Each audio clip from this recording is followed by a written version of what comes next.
We all know how the judgment of the Presidential Election Petition Tribunal went on Wednesday, how the judges ended up favoring Tinubu regardless of the evidence that have been presented before them. Mike Ozekhome has blasted Tinubu concerning this, warning him not to push Nigerians to the wall. I want us to watch this video, guys. It is this kind of seat-tightist approaches to governance, aided by misgovernance, corruption, opaque governance, directionless, hunger, thirst, melancholy, and social disequilibrium that make people to rise up and take up arms against their leaderships. Such taking up of arms, to me, against oppressors who masquerade under the thin guise of leaders, changing their constitutions at will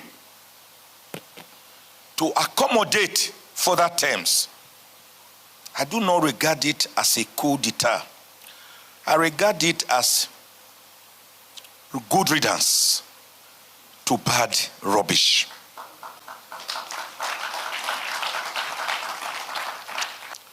My last outing on this was 40 pages, where I warned the Nigerian government not to lead or aid ECOWAS to go to Niger Republic to attempt to forcibly remove the interim military government, with Niger Republic having served borders with 7 states in Nigeria.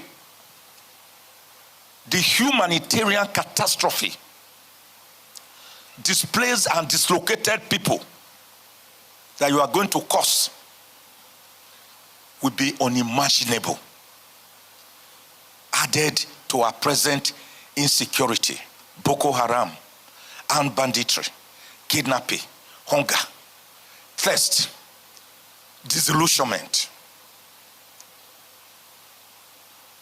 Let me use this forum to warn the Nigerian government.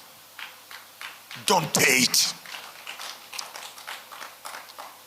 It is neither righteous nor justified to intervene. Not only because Niger Republic is a sovereign state, but also because we have no right to intervene and tell them how to govern themselves. Nigeria has never been told how to govern herself. From the first military purge of 15 January 1966, led by Major Kaduna Uzoguchukuma and other young majors, I didn't see the international community come here to tell us how to govern ourselves. The counter-coup, or rather, the counter-coup that removed General JTU Aguiyi-Ironsi, who ruled for 6 months, led by Murtala Mohammed, Danjuma and others, and the enthronement of a 32-year-old bachelor, later General Yakubu Gowon, to be head of state, who ruled for 8 good years between 1967 and January 15, 1970, the Armed Forces Day, when General Philip Effiong surrendered to General Olusegun Obasanjo. I didn't see the international community evade us or interfere in our foreign affairs. When Murtala Mohammed was killed, ambushed and killed in Ikoyi in 1976, and Olusegun Obasanjo was made head of state with Yar'Adua as his deputy, I didn't see the international community come to tell us how to govern ourselves. When Obasanjo handed over power in 1979 to Alhaji Aliyu Shehu Usman Shagari, with Dr. Alex Ekweme and Igbo as his vice. I didn't see the international community come to lecture us how to govern ourselves. When that democratic government was forcibly overthrown by Major General Muhammadu Buhari on the 31st of December 1983, I didn't see AU or UNO or the International Human Rights Commission come to dictate to us how to manage our affairs. When gap-toothed General Ibrahim Badamasi Babangida, the man who described himself as the evil genius, removed Buhari from office on the 28th of August, 1985. I didn't see any international community intervention. When Babangida was forced by all of us in the civil society to abdicate power and step aside after counseling the most populist, the most transparent, the most credible elections ever held in Nigeria, not the farce and shambolic elections we have been having in the recent past, I did not see any international community come to tell us how to govern ourselves. When late Abacha removed the interim national nonsense, who they called interim national government, of business mogul and former chairman of USA, Chief Ernest Shonekon, in 1993, there were no international participants.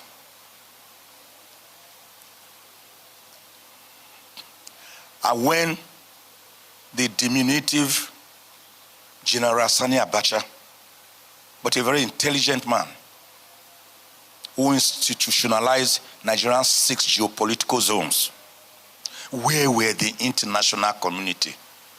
And after both Abiola, the man who won that mandate, and Abacha died in mysterious circumstances in Asu Villa, where were the international community participants? And when General Abdulsalami Abubakar, the chairman of today's occasion, in absentia,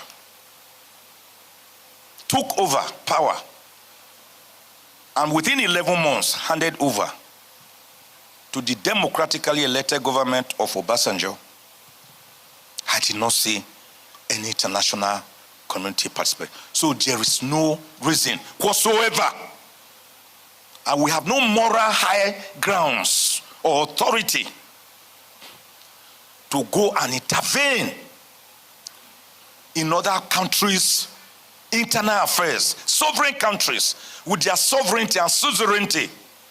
Sir, Your Excellency, Secretary General, help me convey my very strong message to African leaders to give governance, good governance to the people, and where they are not ready for the gains, they should be ready for the pains.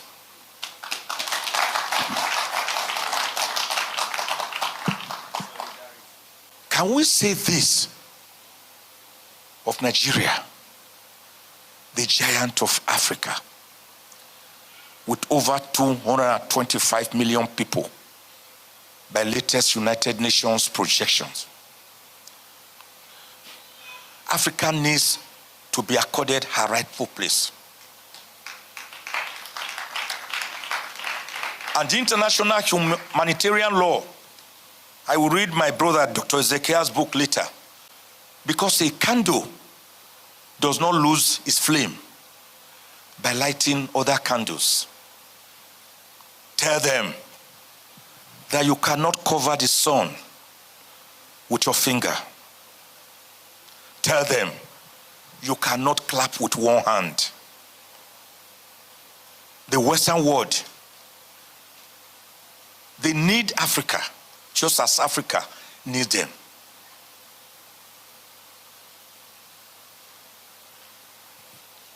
We are Siamese twins, tied together by the same umbilical cord of humanity. As I round up, the International Human Rights Commission should, as much as possible, encourage Africa in the development of our international humanitarian laws and responses to international situations of conflicts, whether armed or unarmed, to be made to participate, not necessarily as cannon fodders, but as equal partners in progress, as equal participants, so that as they are taking the disadvantages of war situations, they are also benefiting from the advantages. African leaders, most especially Nigerian leaders, need to change. They need to wake up and give the people the opportunity to vote people that they want into power, to come into power. Not just you forcing yourself, like what we keep saying. You rig election, you bribe the justices just to favor yourself. At the end of the day, you come into power and the people remain in hunger, the people remain in poverty, the people remain in pain. The people are saying clearly to you and to your administration, we don't want you, but you by all means sit tight and remain in power. This is what this man was addressing. You sit tight, you just want to twist the constitution to favor you, like what we saw in the court on Wednesday. The judges were trying to twist the constitution. They said 25% in Abuja is not a must. Abuja is like every other state. But why do we have the minister of FCT and we don't have the minister of Anambra? Why? Because FCT is special, but people keep turning the constitution, changing the constitution just to favor you, just to keep you in power, not minding what the people are saying, not minding the fact that the people don't want you in power. That's why as we are going to the Supreme Court now, we keep calling on them to not go the part of the appeal court, but to give Nigerians justice in this matter. Thank you so much, guys, for watching this video. We'd like to know your thoughts about the video in the comment section. Please do well to like this video, and please don't forget to subscribe to our channel if you are yet to subscribe, so you get notifications whenever we post a new video.